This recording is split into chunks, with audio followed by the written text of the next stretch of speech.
اگر کسی نے اپنا رزق بڑھانا ہے تو وہ استغفار کو پکڑ لے. انفیکٹ رسول اللہ صلی اللہ علیہ وسلم میجورٹی صحابہ جب ان سے کوئی ذکر پوچھتے تھے تو یا وہ درود ابراہیمی بتاتے تھے یا وہ استغفار بتاتے تھے. یہ ثابت ہے صحیح حدیث سے. تو استغفار کے بارے میں ایک حدیث یہ بھی آتی کہ رسول اللہ صلی اللہ علیہ وسلم نے فرمایا کہ جو شخص استغفار کو کانسٹنٹلی اپنا لیتا ہے, بہت زیادہ کانسٹنٹ استغفار کرتا ہے, اللہ will make a way out of him from every difficulty. اللہ تعالیٰ اس شخص کے لیے ہر مشکل سے کوئی راستہ نکال دیتا ہے. تو میں نے خود بھی پرسنلی اپنی لائف میں دیکھا, ایم شور کہ آپ لوگوں نے بھی دیکھا ہوگا کہ جو بندہ بہت زیادہ استغفار کرتا ہے اس کے معاملات آسان ہوتے ہیں, اور جو بندہ جتنے گناہوں میں پڑا ہوتا ہے اور استغفار جو ہے نہیں کرتا ہے تو پھر ظاہر ہے کہ اس کے معاملات پھر بہت تنگ ہو جاتے ہیں, اس کی لائف بہت تنگ ہو جاتی ہے. اسی طرح سب سے جو بہترین, یہ ون آف دا فیوریٹ آیاز ہے صحابہ کی. میجورٹی صحابہ جب ان سے پوچھا جاتا تھا کہ آپ کی فیوریٹ آیا کون سی ہے, صحابہ کی آپس کی کنورسیشنز ہی ہوتی تھی, بیٹھ کر ایک دوسرے سے ڈسکس کرتے تھے کہ آپ کی فیوریٹ آیا کون سی ہے, آپ کی فیوریٹ آیا کون سی ہے.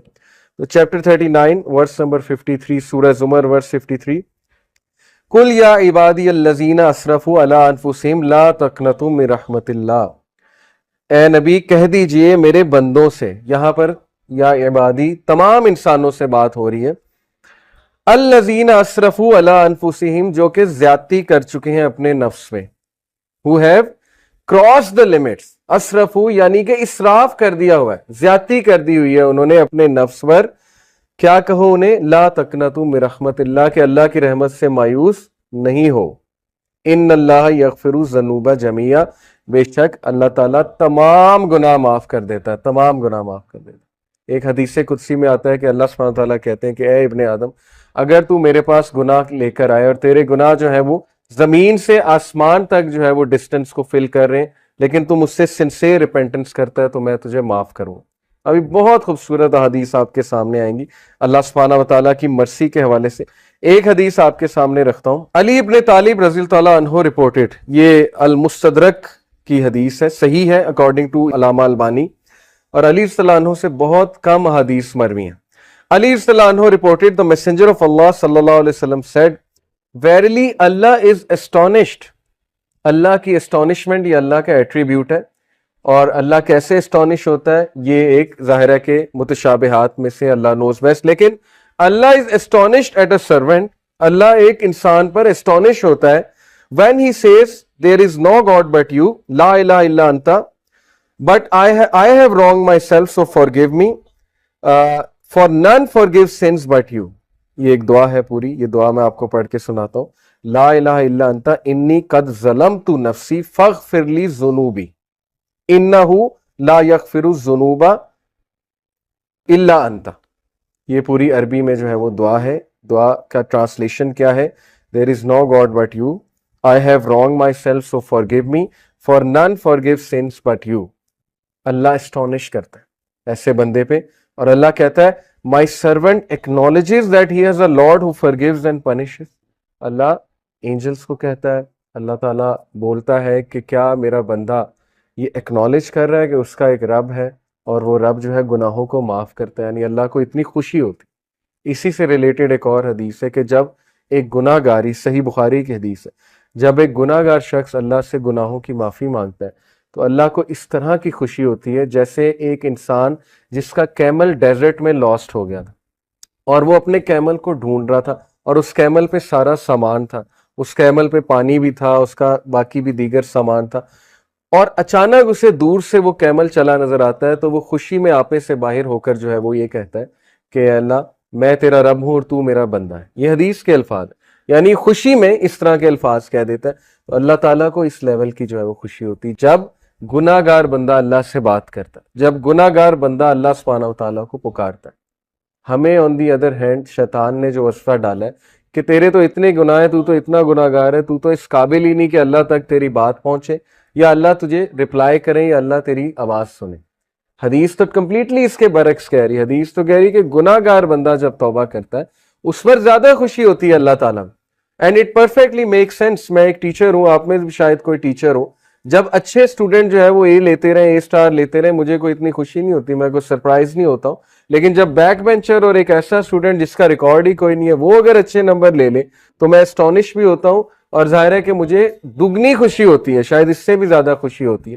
تو it perfectly make sense. Okay, تو یہ اسٹانشمنٹ کے بارے میں, اللہ کی اسٹانشمنٹ یہ اللہ کا ایٹریبیوٹ ہے کہ رب اسٹانش ہوتا ہے, اور اسی لیے اللہ نے اپنے عرش پر لکھوایا نا کہ ویریلی مائی کمپیشن اوور کمس مائی wrath, بے شک میری جو نرمی ہے یا میرا جو کمپیشن ہے, میری جو محبت ہے, میری جو مرسی ہے, وہ میرے غصے پر حاوی ہے, وہ میرے غضب پر حاوی ہے. اور ایسا ہی ہے, ہم اپنی زندگی کے معاملات دیکھ لیں, اگر اللہ ہمیں ہمارے گناہوں پہ فوراً پکڑ شروع کر دے تو شاید ہم میں سے کوئی بھی زندہ نہ بچے, شاید ہم میں سے کوئی بھی جو ہے وہ اس زمین پر چل نہ سکے.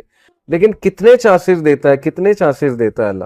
آپ یہاں سے اندازہ لگا لیں کہ خالد بن ولید کو چانس دیا اللہ نے, ایک ٹائم پہ وہ دشمن ہے رسول اللہ صلی اللہ علیہ وسلم, اگلے ہی ٹائم پہ وہ ایک ایسے کمانڈر بنے کہ ان کے سیف اللہ کا لقب ان کو دیا گیا.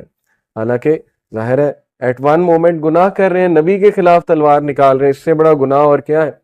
بہت بڑے بڑے گناہ لوگوں سے ہو جاتے ہیں, لیکن اللہ کا دروازہ ہمیشہ کھلا ہے. اللہ کا دروازہ کبھی بند نہیں ہوتا, انسان خود دروازہ بند کرتا ہے, اللہ کبھی دروازہ بند نہیں کرتا. اوکے, سو اس کے بعد میں توبہ کی کنڈیشنز کے بارے میں آپ سب سے بات کرنا چاہوں گا. بہت ضروری ہے کہ چونکہ توبہ ایک بہترین عمل ہے, بہت بڑا عمل ہے, یہ ہمارے باپ کا عمل ہے, حضرت آدم علیہ السلام کا عمل ہے. تو اٹ از امپورٹنٹ کہ ہم جانیں کہ سنسیئر ریپینٹنس ہوتی کیا ہے. اس سے پہلے ایک اور حدیث میں آپ کو سنا دوں, سنسیئر ریپینٹنس کی انشاءاللہ بات کر رہے ہیں. سن ڈیو ٹو ڈیزائر, ڈیزائر کی وجہ سے سن اور ایروگنس کی وجہ سے سن, یہ دو مختلف چیزیں, یہ سمجھ لیں. ابو نعیم رپورٹڈ, یہ حلیت الاولیاء ایک کتاب ہے بہت زبردست, اس میں سلف کے واقعات موجود ہیں. ابو نعیم رپورٹڈ سفیان ابن عیینہ رحمہ اللہ said, whoever commits a sin due to desire, جو بھی گناہ کرتا ہے خواہش کی وجہ سے, verily whoever commits a sin due to desire, we should hope for his repentance, ہمیں امید ہونی چاہیے کہ اس کا گناہ معاف ہو جائے گا. کیوں؟